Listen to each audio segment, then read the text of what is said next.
The Soul Sovereignty podcast is a deep dive into the core wounds and deeply embedded subconscious beliefs that reside within the collective psyche so that you can reclaim your sovereignty and embody your power to experience freedom in your relationships. It is hosted by Jessica Falcon, International Soul Embodiment Guide and Relationship Coach. Visit thepathtosovereignty.com to enter a portal of transformation. What is Tantra? What are the misconceptions of Tantra and the dangers of Tantra in the West? And what are the benefits of Tantra is the topic of today's Soul Sovereignty podcast with myself, Jessica Falcon, and special guest, Sunny Grigorova. And we're going to be having a conversation. Sunny is a Tantra Essence practitioner. She was trained in the Goddess Essence Tantra lineage. And as you know, listening to my own podcast, I work deeply with the goddess. And also, both of us do embodiment work. Both of us come from this lineage of love, this lineage that is so much bigger than Tantra as it's understood in the West. And so we want to poke holes in misconceptions about Tantra because they can prohibit us from accessing the truth underlying these misconceptions.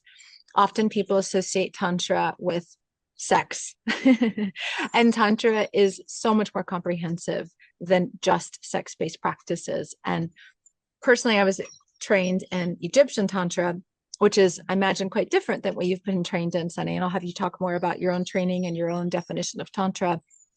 And what I think some of the underlying roots of Tantra is that it's about connecting with the holiness of the body when so many spiritual traditions keep us out of the body and they deny the body as sacred. Tantra can be a vehicle for bringing one back into that inner union, back into connection with the body as holy. And that's a process, and each different tradition has its own way of doing that. So I'd love for us to start, Sunny, by first thanking you for being on the podcast. I'm excited that we get a chance to do this. We met many, many years ago in dance workshops that we were doing together, and then we started to connect in other ways. And so, Sunny, why don't you briefly introduce yourself and then talk about what Tantra is, how you would define Tantra. Thank you, Jessica. I'm so excited to be here. And really, Tantra has changed my life in ways that I could have not expected. And at the same time, like you mentioned, I constantly meet people. And if you Google anything, you will get quite a distorted view of what Tantra is, or at least of what Tantra Jessica and I are talking about, because there is plenty of variety in Tantra. And what I love most about it is that connection of sensuality and spirituality, the sacredness of sensuality, the purity of sensuality. So it is amazing, transformational, and yes, misunderstood. And for me, I just recently wrote something of what Tantra is for me personally, and it is being present and learning how to feel, to soften, and to receive life fully. And it's not about doing more, because often not only that we are associating Tantra with sexuality, but everything that we think needs to be done. And it's not about doing, it's about removing what blocks love from being received. And I love one of the Osho statements, because I am direct lineage from Osho through Mahananda Sarita and the Goddess Essence. And when they asked him, like, what helped you being enlightened? And he responded that he just stopped listening to all the voices that were not his. So how do we connect into that purity and remove all the garbage? To release what's not our truth, but we have to constantly align to what is the truth. And I think that's where people can get stuck or confused, is that So, okay, maybe that's not my truth. Is that my truth? Because they're identifying with these thoughts, or they're identifying with emotions as who and what they are. And part of that work of coming into true Tantra is recognizing that we are the one beyond the thought. We are the one beyond the emotion. We are the one beyond the experience. And so creating that observer consciousness, so to speak, that ability to separate oneself is essential first step to going into the body, because that creates the safety to go into the body as an observer, to receive what is there so that we can then align it to a deeper soul truth. I know that's at the core of what I do, and I imagine that's part of your own Tantra lineage. So if you could talk more about, if we were to get really specific, Tantra, what is Tantra? What is it? Because from an ancient perspective, so much of Tantra is this reunification of feminine and masculine energies. So much is that bridging of sensuality and the body and spirituality, as you mentioned. But let's get even more specific. What is Tantra? So people can start to grasp what we're talking about in a real practical way. For me, in a real practical way, is especially for the women, is to connect with our three positive polarity centers or three power centers. And no wonder we say gut feeling, heart knowing, and intuition. So these are the three power centers for women. And Tantra can be just living a connected life to those three centers. Because your womb, this is creation. This is the place of birth, death, and rebirth.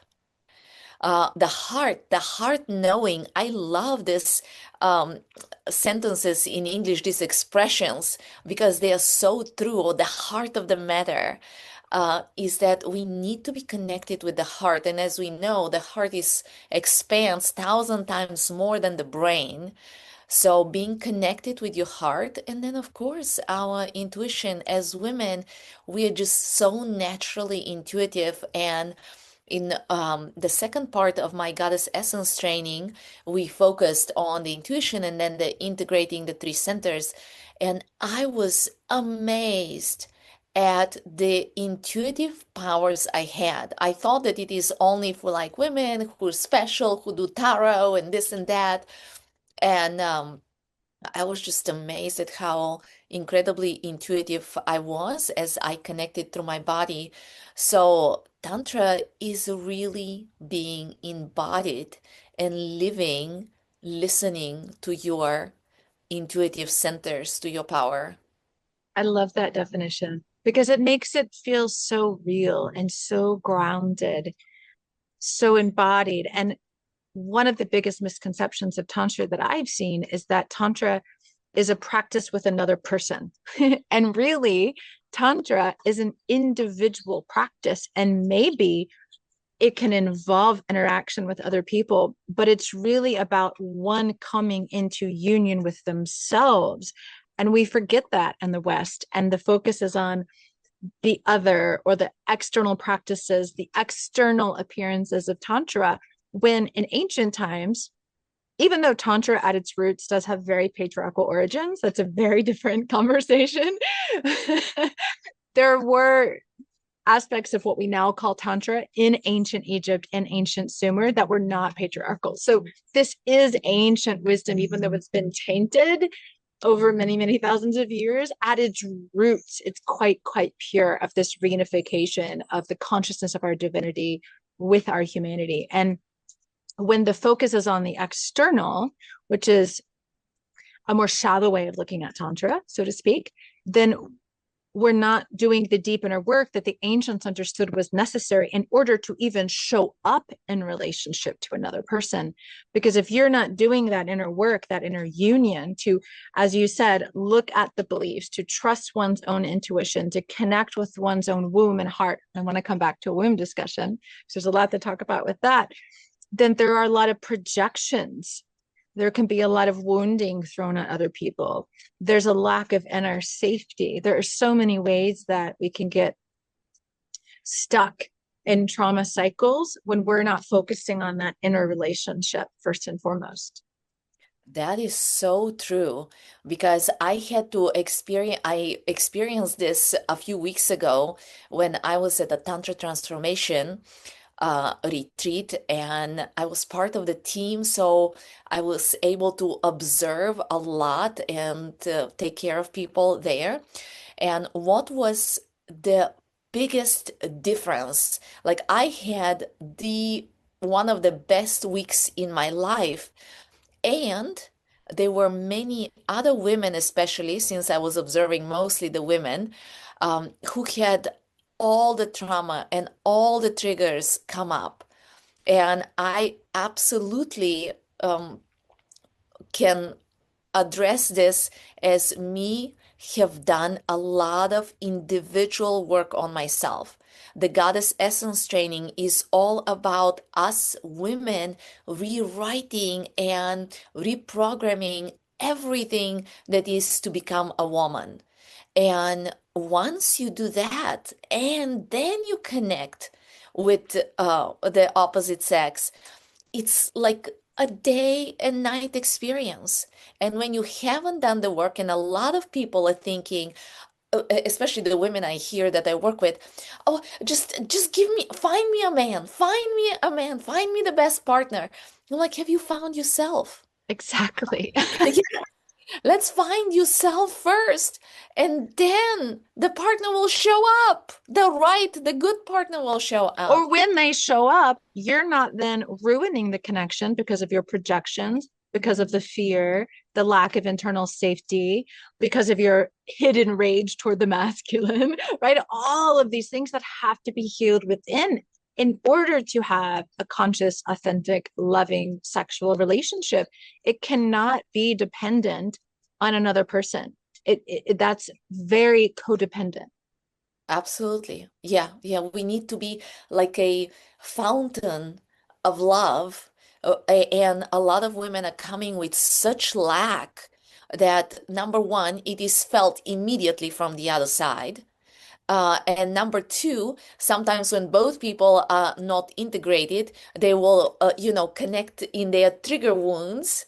And in the beginning, it will be very exciting, and very soon it will fall apart because you're working with two people that have not found themselves yet, have not found their power, their truth. And just, yeah, all of us need to rewrite our story. So I don't want to say, oh my God, it's wrong with people. Just realizing that working on yourself is so valuable and important, and everything starts from there. I want to highlight what you said, the fountain of love, becoming the fountain of love, because that is also an ancient teaching. And it's the ancient Tantra that I equate with the lineage of Magdalene and Yeshua, with the lineage of Isis and Osiris in ancient Egypt, with the lineage of Inanna and Dumuzi in ancient Sumer. Is this lineage of love is really about you overflow with love. And it is a rewiring of love coming from the God source within you, not from another person. It's a deep rewiring because for thousands of years, we have been so entrained. We have to get love. We have to earn love. We have to prove ourselves worthy of love. We sacrifice self for love. We deny self, silent self for love. And that creates the codependent dynamics.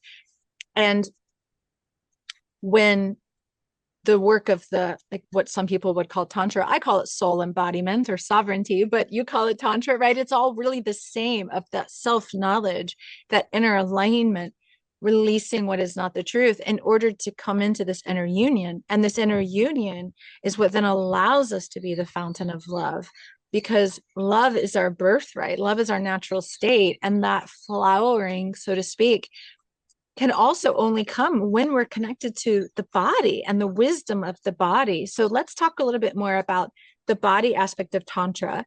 Again, maybe even on a practical level, like what this could look like, what maybe somebody could expect. And then also, I want to make sure we talk more about the womb as well. Absolutely. I'm just coming after teaching a retreat in Miami, a Goddess Essence retreat. And what the women were talking about the most was how they're realizing how disconnected they have been from their bodies. and how much fear it is to actually live in your body because we are so trained to live in the mind. And especially for us women, embodiment is it. This is where everything comes from. And, we know it through all the societal, religious, and all the brainwashing. We have gotten so, like, intelligent and yet completely disconnected. And in my story, I had everything a woman should want. I had the degrees, the career, the husband, the son, the houses, the everything, and I felt so dead. And it was the Tantra that showed up in my life where I was kind of on the verge of just discovering and breaking those shackles and connecting with myself and that sacredness of like the wisdom of the sensuality that we have in us. This is what awoke me. I feel women in their mid 30s, maybe. This is when our sexual energy starts coming into a peak. And this is what maybe people are calling midlife crisis. To me, it is absolutely midlife awakening, but it is that energy in the body that awoke me and allowed me to go through the pain of rewriting my life. Yeah, that's beautiful. And often it does come to this awareness of, why do I feel empty when I have all that I'm told to want? Because there has to be a yearning for something more, which is why I talk a lot about desire, because desire is so suppressed. And coming into relationship with desire is a big part of Tantra. And right relationship with desire, sacred desire, and soulful desire. And when we suppress that desire for more, we're suppressing really that desire for self-knowledge, because that's what desire meant from an ancient perspective: self-knowledge, to know oneself, to come into deeper union with oneself. That was Eve's desire, in my opinion. And we've been damned for that. We've been demonized for that. No, don't ask for more. No, don't want to know oneself. No, don't seek wisdom. Obey and submit and be controlled and follow what you're told to do. And when we wake up to the reality that actually I'm worth more and I'm worthy of knowing myself, it does, the external foundations start to crumble. It's happening collectively. The external foundations have to crumble so that they can be reborn, so that we can be rebirthed individually and collectively. And part of that rebirthing is coming into union with these deeper aspects of self and bringing them alive and touching these softer pieces and allowing the worthiness to be based more on being, as you stated earlier, and less on doing. And I want to draw us back to the womb piece really quickly, because to me, the womb is how I came into that sense of self. And I want you to talk more about your own journey as well with that, like how you came into these deeper aspects of self, whether it be through Tantra on your own, when you had this awakening. I have all of this and yet I want more. For me, going into the womb connected me. I was just talking about this. I have an online temple of divine feminine power. We've been focusing on the womb all month, and there's so many aspects to womb wisdom. So I'm not limiting it in any way, shape, or form in this little bit of conversation. But a huge part of going into the womb is connecting with our own inner needs and feelings and desires, our own inner experience, the inner self that is not based on doing, that is not based on roles or achievement or external identities, that true, deep inner self. Because when we're talking about inner union, we're talking about this inner union with the inner self, the true self, the soul self. And the womb holds that. It holds that inner voice. It holds that inner knowing. And when we connect to that, we're also connecting to earth energy. We're connecting to our life force energy. We are connecting to this well of life that is our sexual energy, that is our sensual energy. And wow, when that's reunited with the heart, I mean, everything shifts. everything, both within oneself and in relationship to another. So I get very excited just talking about that. Tell me and tell the listeners what your experience was as you started to drop into self. You started to say, okay, this externally is not enough. This relationship, this house, this job, the cars, I want more. How did you start accessing more? What was that path for you? I remember I was at some kind of a training. I think it was the doTERRA essential oils, and they were asking us like to write a letter to ourselves. And I remember just writing, oh, I'm getting goosebumps all over. I remember just writing, My desires are holy. My desires are holy. And, I wasn't specifically talking about sexual desire, although I remember watching Eat, Pray, Love. And it was so far away at that point from my real life. And at the same time, the freedom, the travel, the connectedness that she was feeling with just in the love portion, and just being free to want what you want, because all my life I have been told what to do.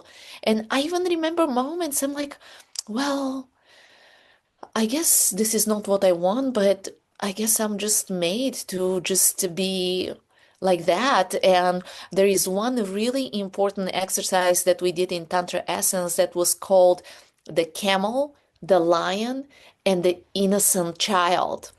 And most people, for so long in the camel stage, you just carry and you are disconnected, and just like a camel, you chew cardboard and continue walking. And then comes the lion stage. And this is that sexual energy, that sensual energy, that understanding that my desires in general about a different life and wanting romance, wanting freedom, wanting connection to my body. That was the my lion stage. And it really just gave me the fuel. I say the sensual sexual energy gave me the fuel for a new life. And that is the power of the womb. Exactly. Yeah. Desire for life is exactly what's been forbidden. And when we have that desire for life, our own life force energy activates, and then we can breathe into life. And breathing into life isn't just breathing into the good, what we call good, right? They're all perceptions. What is good, what is bad? They're all perceptions, but it allows us to breathe into all aspects of ourselves. It allows us to breathe into the shadowy pieces that we don't go into the shadow to identify with the shadow. We go into the shadow so we can see the ways we've separated from ourselves and our truth, and bring everything back to love. And that's the only way to become the fountain of love, is that love within, and that love including every part of self. And it's a journey of wholeness. It's a journey of coming home to oneself, coming home to one's truth. And it's priceless. It's really priceless. Loving our bodies. So this is where I start working with women. We start with a like and dislike list, and almost every time the dislike list is about that long and the like list is about 2 sentences. And just back connecting to our bodies and starting to see the good, to love ourselves, to accept. And I want to tell a quick story, because my body is the same now as I was in my 20s. And you know and for the longest time, like, my breasts were too small. They were not too good at all. And I even remember, mothers talk about, where our femininity comes from. But my mom is very voluptuous. So with all her love, like moms can do, she looks at me one day and she says, "Oh, I'm sorry, God didn't give you much." And this and all the women have in different ways and phases, um, this deep wounding that something or many things are wrong with us. And I just all my life, all the padded bras and all the stuff, just so that I'm hiding my small breasts, and even consider surgery and everything, not to judge anybody that have done it, but I'm so grateful that I didn't, because on my second actually Tantra retreat, they were one after the other, we were doing body love exercises. And for the first time, we actually had to undress a little bit and just kind of show I like this part, I don't like this part, and all this, that. And I remember my partners in my group, um, were like, hey, you're perfect. Your body is perfect. It's so proportionate, and this and that and the other. And just receiving a different perspective, just seeing things differently, just noticing that each of us is an individual flower and is beautiful as we are. And it's so much more than just the exact look. It's the energy. This is what Tantra gives you, the inner energy, the inner love, the inner connection with yourself that is actually most attractive. Exactly, that interconnection. And part of the separation and wounding with the body is that we are only taught to see our body as an object. And we are only taught to see our body through the eyes of others. And that's the wounding. And so part of the healing is to come back into, I would say, loving relationship with the body, not as an object, not as a physical thing, but as the wisdom of our soul, as a portal to the divine within us. Because as a soul embodiment coach, one of the big things that I teach is that our body is formed by and contains the energy of our soul. It's not separate from our divinity. And that's the illusion lie that we have been subject to for so long that creates the objectification of the body. And so when we can remember and come into the appreciation of the body as existing for ourselves, not for the benefit of another, it begins to change everything as our vision turns toward this inner relationship with the body as energy, and no longer allows external eyes to determine its value or to determine its worth. And that's huge work, huge work. Absolutely. Yes. Yes. Just this understanding, like you said, I always say, this is your precious home. This is where you love from. This is where you feel from. This is where you experience life from. Appreciate it. Yeah, yeah. Yeah. So I know that you also have some offerings around Tantra, and I'd love just to start as we begin to wrap this up. If you want to give any last words about Tantra or anything that we've talked about, as well as how people can reach you, I would love to know. Yes, Tantra, just becoming a whole person and just living life in the most divine, happy way. Um, what I notice with working and meeting people that have done tantric work, they are lighter. There is this density that is felt when you haven't done the work. And then there is this lightness, there is this openness, um, and life just flows. So I love working with women and just helping them embody, enter their body, enter their vessel of wisdom, intuition, pleasure, beauty. And the best way to find me is on my website, as well as on Instagram, gowithsunny.coach or gowithsunny.com. I have retreats, I have online classes, and most of all, right now, you can take a free quiz, and it gives you the um, archetype that you are leading in life and love. So take that and let me know what it is, because often, again, we are very stuck in one way of living life.